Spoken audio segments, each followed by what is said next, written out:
અમદાવાદમાં કોંગ્રેસ પ્રમુખ અમિત ચાવડાએ એસઆઈઆર પ્રક્રિયા મુદ્દે ચૂંટણી પંચ પર ગંભીર સવાલો ઉઠાવ્યા છે। અમિત ચાવડાએ દાવો કર્યો છે કે 27 ઓક્ટોબરથી શરૂ થયેલી એસઆઈઆર પ્રક્રિયા બાદ 74 લાખ મતદારો ઓછા થયા છે અને ડ્રાફ્ટ યાદીમાંથી 68.12 લાખ નામ ઘટી ગયા છે। તેમણે ભાજપ અને ચૂંટણી પંચ પર ષડયંત્રનો આરોપ લગાવતા કહ્યું કે ખોટા ફોર્મ નંબર 7 ભરાયા છે, જેના સીસીટીવી ફૂટેજ જાહેર કરવામાં આવે। ડ્રાફ્ટ પછી 3.95 લાખ નામ ડિલીટ થયા અને 56,000 નવા નામ ઉમેરાયા, તેની વિગતો પણ માંગવામાં આવી છે। અમિત ચાવડાએ કહ્યું કે પ્રજાના પૈસાથી ચાલતા પંચે મતાધિકારની રક્ષા કરવી જોઈએ, જ્યારે બીજી તરફ બીએલઓના આપઘાતના બનાવો પણ બની રહ્યા છે। આપણને સૌને મતનો અધિકાર આપ્યો ને આ મતનો અધિકાર આપણો સૌથી મોટો અધિકાર છે અને એ અધિકાર છીનવાઈ ના જાય, એની રક્ષા થાય, એ માટેની પૂરેપૂરી જવાબદારી ચૂંટણી પંચની છે।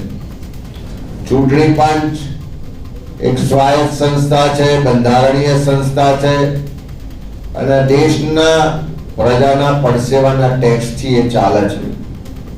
અને એવા સંજોગોમાં ગુજરાતમાં જ્યારે 27 ઓક્ટોબરથી એસઆઈઆરની પ્રક્રિયાની શરૂઆત થઈ, 4 નવેમ્બરથી શરૂ કરીને 1 મહિના સુધી ગુજરાતના બધા જ બીએલઓએ ઘેર ઘેર જઈને આખી પ્રક્રિયા માટે કામ કર્યું।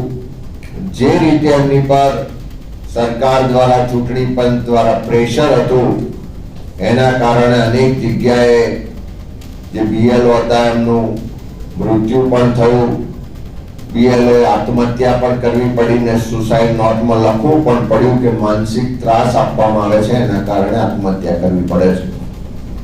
એસઆઈની પ્રક્રિયા પછી જે ડ્રાફ્ટ યાદી ડિસેમ્બર મહિનામાં જાહેર કરવામાં આવી, એ ડ્રાફ્ટ યાદીમાં જે મતદારો હતા એ પણ એની અગાઉની જે મતદાર યાદી હતી એમાંથી લગભગ 74 લાખ જેટલા મતદારો એ વખતે ઓછા થયા।